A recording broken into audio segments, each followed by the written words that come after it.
Assalamualaikum warahmatullahi wabarakatuh. Di sini saya akan menjelaskan serta mendemonstrasikan proses migration suatu tabel, di mana tabelnya ini adalah eh, tabel database dari Laravel. Nah, nantinya tabel database Laravel ini dia akan memuat user yang usernya itu nanti akan difungsikan untuk masuk ke dalam akun suatu akun yang tentunya isinya nanti akan sesuai dengan keinginan dari masing-masing user yang kita masukkan ke dalam database. Nah, di sini yang pertama saya akan mendemonstrasikan bagaimana caranya untuk membuat atau mengedit tabel yang nantinya itu akan dimigrasi ke dalam database Laravel.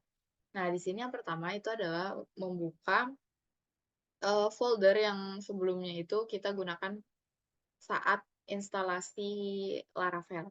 Nah, di sini yang saya gunakan untuk instalasi Laravel adalah PGWL, lalu di dalam database, di dalam folder database, dan di dalam folder database itu ada folder migrations. Nah, di dalam folder migrations, di sini itu ada file bernama create users table. Nah, di sini, di file inilah kita bisa melakukan edit terhadap kolom-kolom tabelnya. Jadi, data apa saja yang ingin kita muat di dalam tabel. Nah, di sini eh, data yang dimuat dalam tabel atau kolom yang bisa diisikan oleh data nantinya itu ada name atau nama, phone, email, sama password. Nah, di sini saya akan coba untuk hapus bagian atau mungkin saya tambahkan informasinya.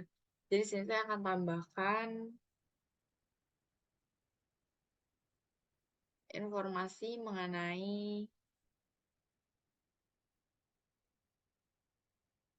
mungkin jenis kelamin. Jadi dari usernya itu saya tambahkan jenis kelamin,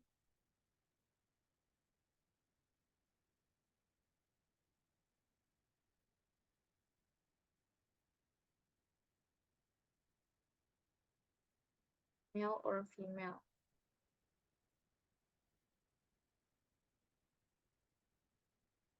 Nah, setelah melakukan edit seperti ini, kita bisa langsung melakukan migrasi tabelnya, melakukan migrasi tabelnya ke database Laravel dengan cara mengetikkan, ini saya coba stop dulu, lalu,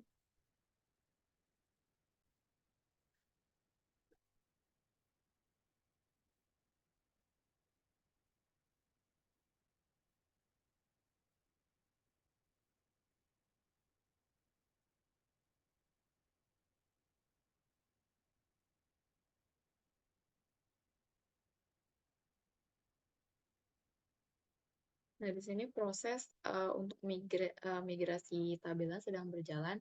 Nah, nantinya hasil dari migrasi tabel ini bisa dicek langsung di bagian di PG admin. Jadi untuk mengecek database-nya itu kita bisa lakukan di di software pengolah database seperti PG admin atau Postgre atau juga The Beaver.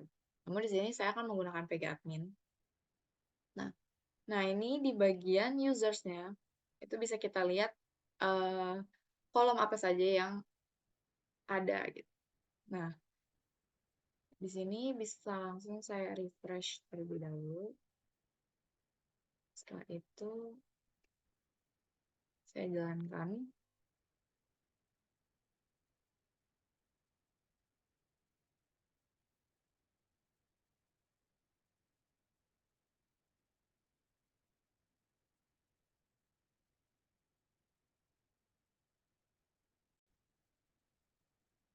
Nah, di sini sudah tampil di bagian kolom tabel database-nya. Ada ID, name, phone, male, female, email, dan password sesuai dengan yang kita isikan sebelumnya. Nah, lalu di sini saya akan melakukan user seeder atau dia itu penambahan data user eee, di dalam kolom user ini. Jadi kolom-kolom yang telah dibuat atau diedit sebelumnya itu bisa kita tambahkan, user-nya. Nah, user-nya itu kemudian akan dapat digunakan untuk melakukan login ke Laravel. Nah, di sini prosesnya juga sama, namun kita pindah ke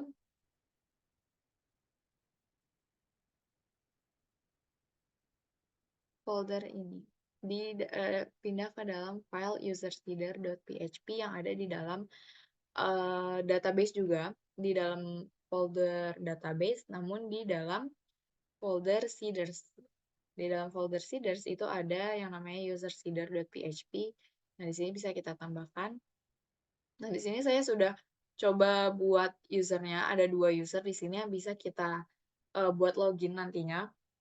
Nah, yang pertama itu ada admin dengan nomor telepon sekian. Nah, nomor telepon itu di sini bisa dibuat berbeda gitu. Jadi antara nomor telepon yang satu dengan nomor telepon yang lain, jadi antara nomor telepon user satu dengan user yang lain itu tidak boleh sama dan harus berbeda. Nah, di sini saya bedakan di bagian angka terakhirnya. Lalu emailnya juga saya bedakan dan juga passwordnya. Jadi untuk masuknya nanti kalau password itu bisa sama karena password itu eee eee, bukan merupakan identitas, dia itu hanya kunci untuk masuk. Nah, di sini saya akan coba mungkin ganti sedikit di bagian password-nya.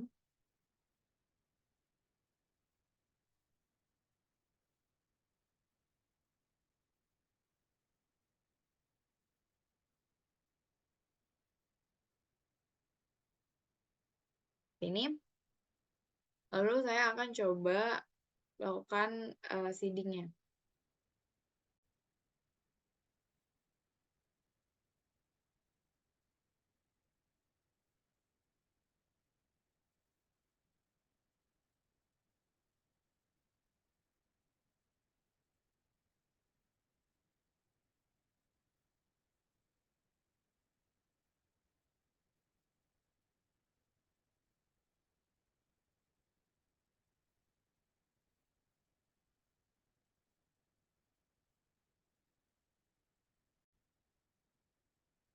Nah, di sini, terjadi error di bagian saat melakukan seeding database-nya.